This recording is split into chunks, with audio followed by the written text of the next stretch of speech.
ने कह दिया ना, पहले अपने होश संभालें तब दूसरे को देखें, अंतर्मुखी पहले बने। 2005 के पहले का बिहार आपको याद है?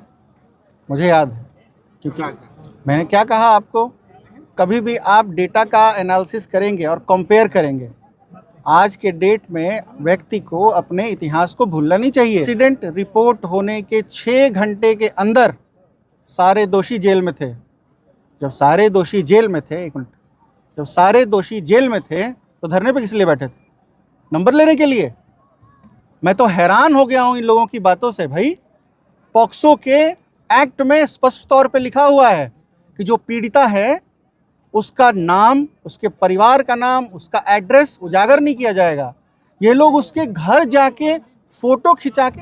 आरजेडी कह रही है कि मुख्यमंत्री नीतीश कुमार अपना इलाज कराएं, वो मानसिक रोगी हो गए हैं। मैं सिर्फ ऐसे ही लोगों की बातें सुनता हूं जिसके अध्यक्ष होशो हवास में रहा करें। तो अध्यक्ष होशो हवास में नहीं है? आपको लगता है सदन में यही गरिमा का मान रखा जाता है, इसी तरीके से आया जाता है? जो अपने जिसके खुद के पैर लड़खड़ा रहे हो वो क्या किसी के बारे में कहेगा? तो ये तो अपराध गिनवा रहे हैं। पहले अपने आप पर काबू, अपने मिजाज पर काबू, अपने मन पे काबू रखें, अपने हार को एक्सेप्ट करना सीखें, उसे पचाना सीखें। कहाँ गलतियाँ हुई हैं उसकी समीक्षा करें, उसमें सुधार लाएं, उसके बाद दूसरे को देखें। बहिर्मुखी होने से पहले व्यक्ति को अंतर्मुखी होना चाहिए। आत्मविवेचना बहुत ज़रूरी होती है। मुख्यमंत्री नीतीश कुमार के जिंदा लाश कहा जा रहा है राबड़ी देवी मैंने कह दिया ना, पहले अपने होश संभालें तब दूसरे को देखें। अंतर्मुखी पहले बने फिर बहिर्मुखी बने। मुख्यमंत्री नीतीश कुमार के द्वारा राबड़ी देवी को लड़की कह के संबोधित किया गया। इस पे जो विपक्ष कह रहा है पगला मुख्यमंत्री गदी छोड़।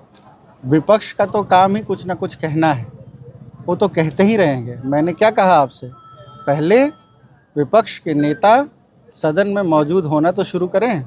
आते तो हैं नहीं। कल ही का मेरा भाषण था, देख लीजिए, मैं तो खोज रहा हूँ। नेता प्रतिपक्ष गायब हैं। मैंने तो कहा भी था कि गुलों में रंग भरे बादलों बाहर चले। अरे चले भी आओ कि विपक्ष का कारोबार चले। तो आए तो पहले सदन में तो मौजूद रहें, फिर उनको इस बजट सत्र में 20 साल का लेखा जोखा गिन के बताया जाएगा। उसके बाद बताएं, विकास की बात करें, इधर उधर की बातें ना कर।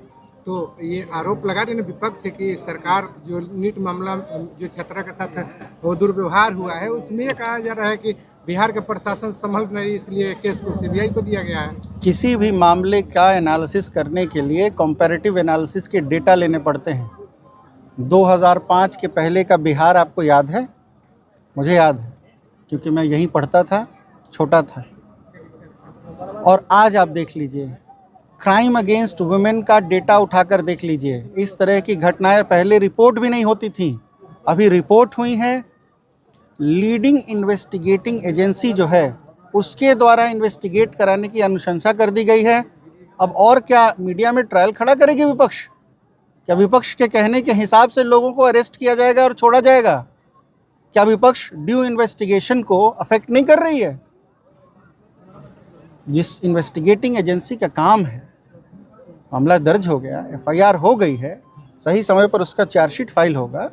इन्वेस्टिगेटिंग एजेंसी का काम है इन्वेस्टिगेट करना, वो इन्वेस्टिगेट कर रही है, उसे न्यूट्रल होकर इन्वेस्टिगेट करने दें। और सबसे पहली बात, इस तरह के अपराध जघन्य श्रेणी के अपराध में आते हैं। इसके प्रति हमारे सरकार की बिहार में भी और एनडीए में भी जीरो टॉलरेंस की नीति है। जो दोषी होगा उसे सजा मिलेगी। 2005 का जिक्र कर रहे हैं तो तेजस्वी जी तो कह रहे हैं ना कि 2005 से पहले जंगल राज था, तो ये कौन सा मंगल राज था? मैंने क्या कहा आपको, कभी भी आप डेटा का एनालिसिस करेंगे और कंपेयर करेंगे, आज के डेट में व्यक्ति को अपने इतिहास को भूलना नहीं चाहिए। लाखों लोग खड़े होकर किस तरह की बयानबाजियाँ करते थे, किस तरह के नारे लगाते थे, क्या जनसंहार होते थे, किस तरीके का माहौल था बिहार में। हज़ारों युवा आपके जैसे पलायन कर गए, दूसरे प्रांतों में चले गए रहने के लिए। आज क्या देखिए स्थिति है, क्या वही स्थिति आज भी नज़र आ रही है? अगर उनको वही स्थिति आज भी नजर आ रही है तो उन्हें कुछ मालूम ही नहीं है। आपके विधानसभा में पूर्व में दुष्कर्म का मामला सामने आया था। उसमें पूर्व विधायक धरने पर बैठे थे, आप भी वहाँ पर बैठे थे। धरने पे पूर्व विधायक राजनीति करने बैठे थे। उनके धरने पे बैठने से 24 घंटे पहले और इंसिडेंट रिपोर्ट होने के 6 घंटे के अंदर सारे दोषी जेल में थे।